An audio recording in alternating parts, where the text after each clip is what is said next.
everyone. Welcome back to Daily English Learn, the podcast where we help you speak English naturally and confidently in real life. I'm Eva. And I'm Mark.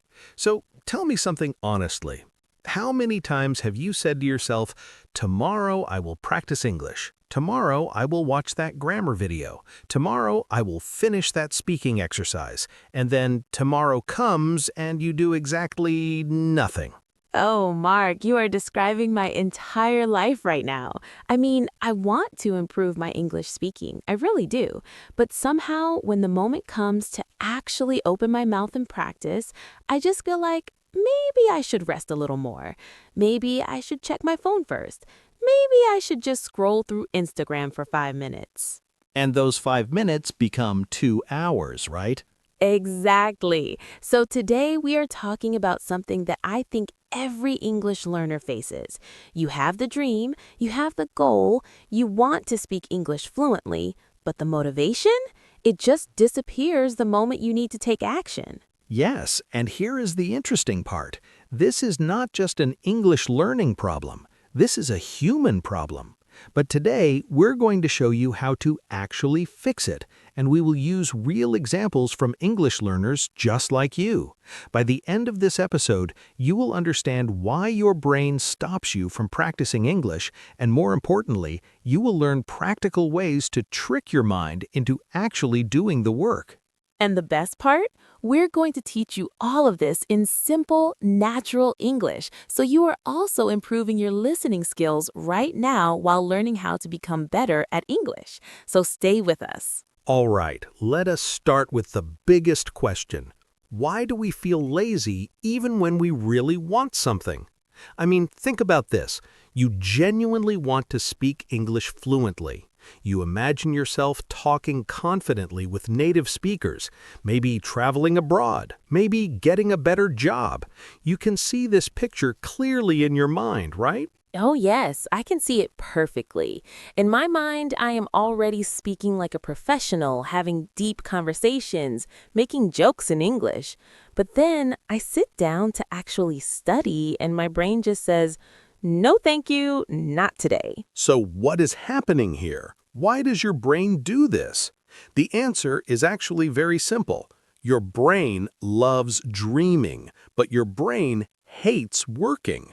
When you think about speaking English fluently, your brain feels good. It gives you happy emotions. But when you think about the actual steps you need to take, like practicing pronunciation for 30 minutes, or memorizing new vocabulary, or speaking out loud even when you feel embarrassed, suddenly your brain sees all that effort and it just wants to run away. So my brain is basically lazy? Not exactly lazy, your brain is protecting you. You see, our brains are designed to save energy. Thousands of years ago, humans needed to save energy to survive. So even today, when something looks difficult or uncomfortable, our brain tries to stop us because it thinks we are wasting energy. Okay, so my brain is not being lazy, it is just trying to protect me from wasting energy. But that does not help me learn English, does it? Exactly. So we need to learn how to work with our brain instead of fighting against it. And that's what we're going to teach you today. The first technique is something that changed my life completely when I was learning English myself. All right, Mark. So what is this magical technique that will solve all my problems? It is called writing your day in the past tense. Now, I know that sounds strange, so let me explain. Usually, when you plan your day, you write something like, I need to study English today, or I have to practice speaking for 30 minutes, or I must learn 10 new words. Am I right? Yes, that is exactly how I write my plans. What is wrong with that? The problem is simple. When you write, I need to do this, or I have to do that, your brain immediately feels pressure. It sees a list of tasks that you have not done yet, and it starts feeling stressed and overwhelmed. But here's the trick. Instead of writing what you need to do, write what you already did, but write it before you actually do it. Wait, you mean I should pretend that I already studied even though I have not? Exactly.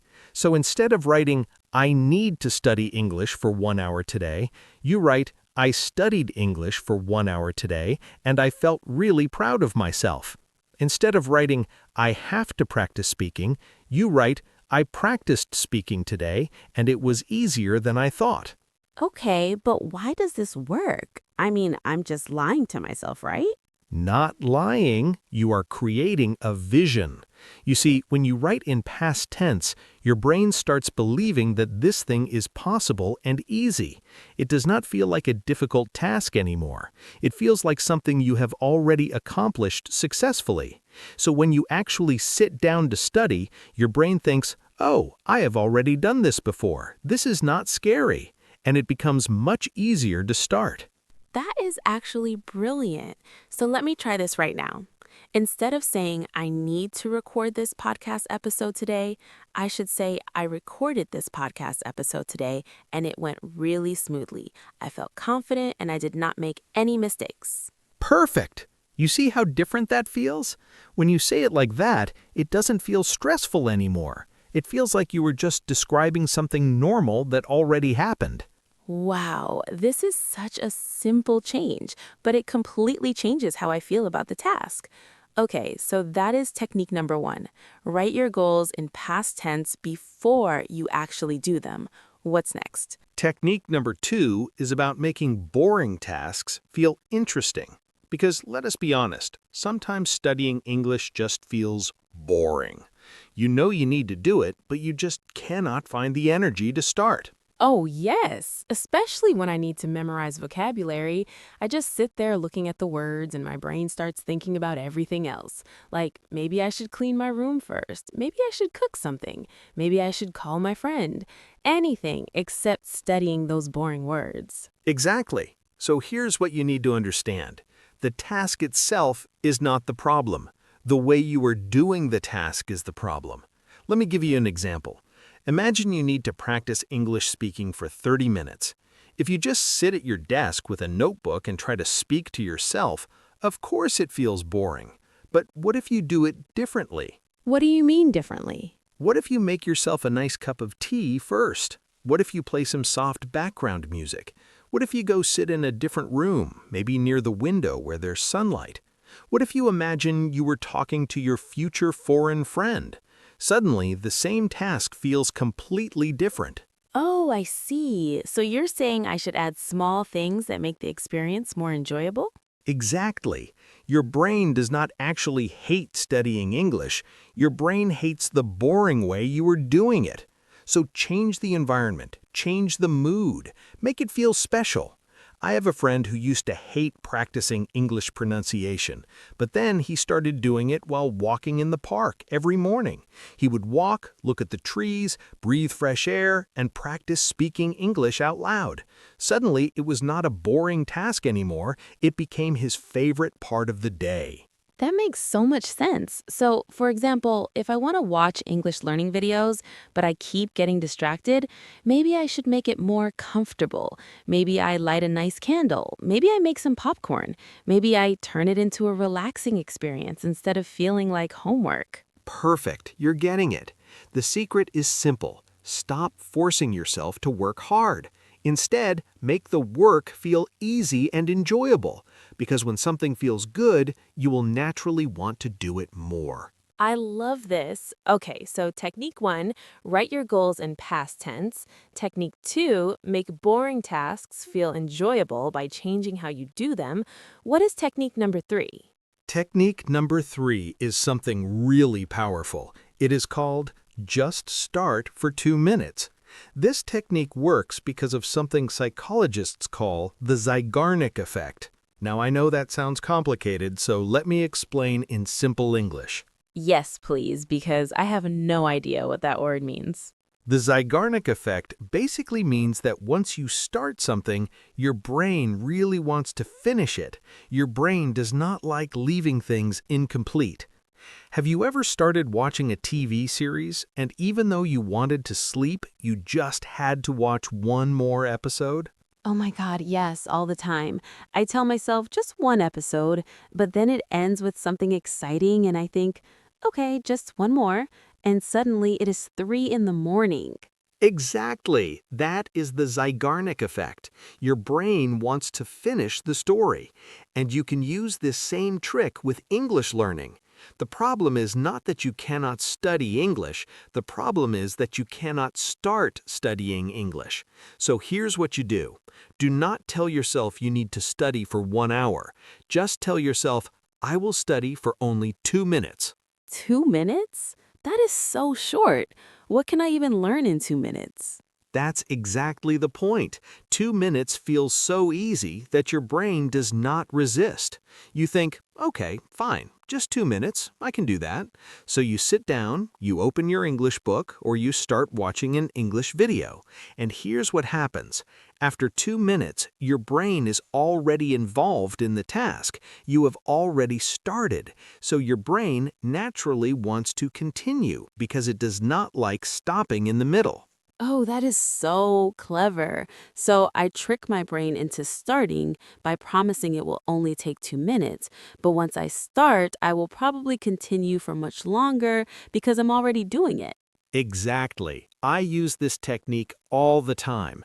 When I do not feel like practicing English speaking, I tell myself, okay, just speak English for 2 minutes. That's all. I set a timer on my phone. I start speaking, and you know what happens? After 2 minutes, I do not want to stop anymore because I'm already in the flow. I continue for 15 or 20 minutes without even noticing. That is amazing. So it's like pushing a heavy car. The hardest part is getting it to move at the beginning, but once it starts moving, it's much easier to keep it going.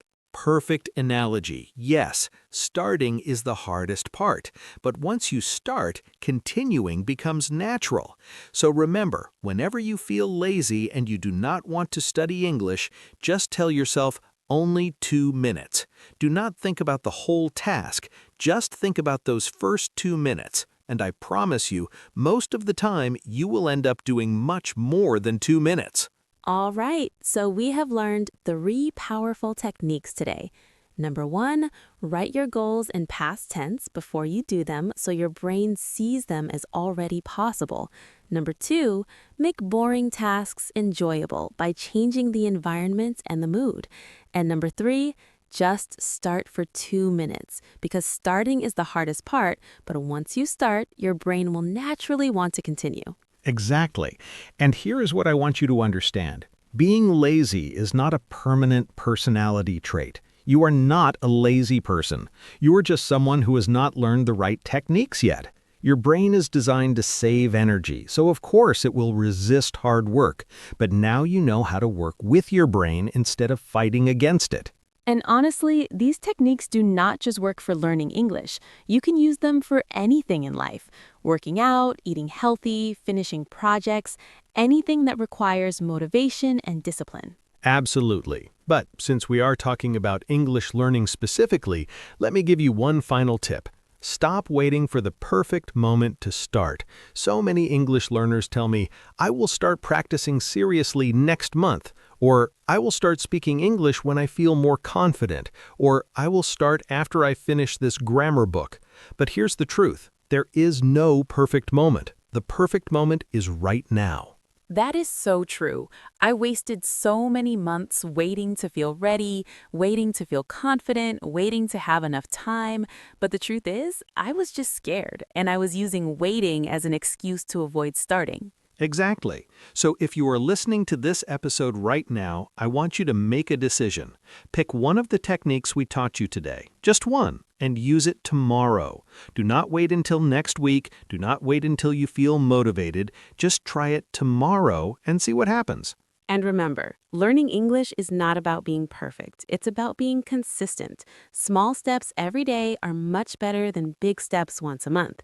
So stop dreaming about speaking English fluently someday and start practicing today, even if it's just for 2 minutes. All right, everyone, that is it for today's episode of Daily English Learn. Thank you so much for listening. If this episode helped you, please share it with another English learner who needs to hear this message. And do not forget, you are not lazy, you are just learning how to work with your brain. We believe in you.